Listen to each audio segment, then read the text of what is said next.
Avez-vous entendu parler des champions invisibles? Ce terme désigne des PME qui dominent mondialement dans un secteur ou un domaine spécifique, mais qui ne sont pas connus du grand public. Ces derniers jours, plus de 100 représentants d'entreprises championnes invisibles européennes sont venus en Chine pour participer au Forum 2025 des champions invisibles, sino-germano-européens.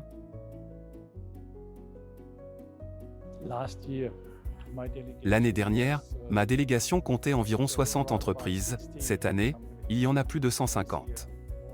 Je pense que cela prouve tout. La Chine devient progressivement un pays manufacturier grand et fort, avec une grande capacité d'innovation. La Chine dispose d'un vaste marché, tandis que l'Allemagne possède de nombreuses technologies avancées. C'est pourquoi ces PME souhaitent ardemment s'ouvrir et chercher de telles opportunités de collaboration sur le marché chinois.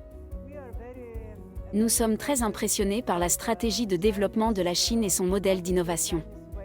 Ce qui nous a également impressionnés, c'est l'approche globale de la Chine, cette méthode de travail intégrée qui est présente tout au long du processus.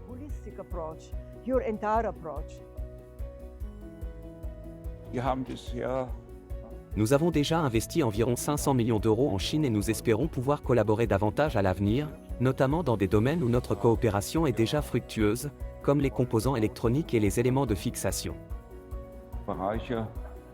Dort wo wir auch tätig sind, sei es in der Elektronik, sei es in der Befestigungstechnik, deutlich erweitern. À l'avenir, nous envisageons d'ouvrir un bureau de représentation en Chine. Nous prévoyons également d'y installer des lignes d'assemblage, voire des unités de production à plus grande échelle. Le moment est venu d'augmenter notre part de marché, nous devons investir en Chine.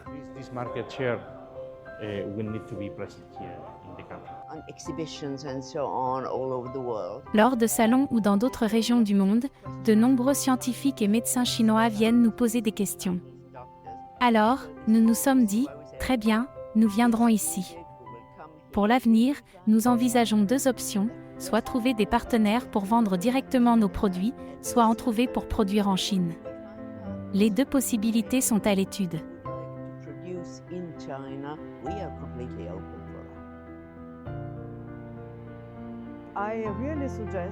Je propose qu'à l'avenir, la Chine et l'Europe créent une équipe conjointe pour se concentrer sur nos priorités, prioriser la mise en place d'un mécanisme réglementaire, parvenir à un accord intergouvernemental et lancer la recherche et le développement d'applications pertinentes.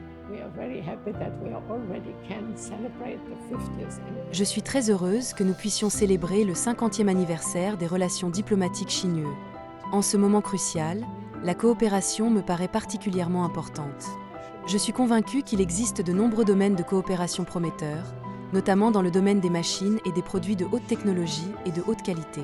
So all sorts of high-tech qualities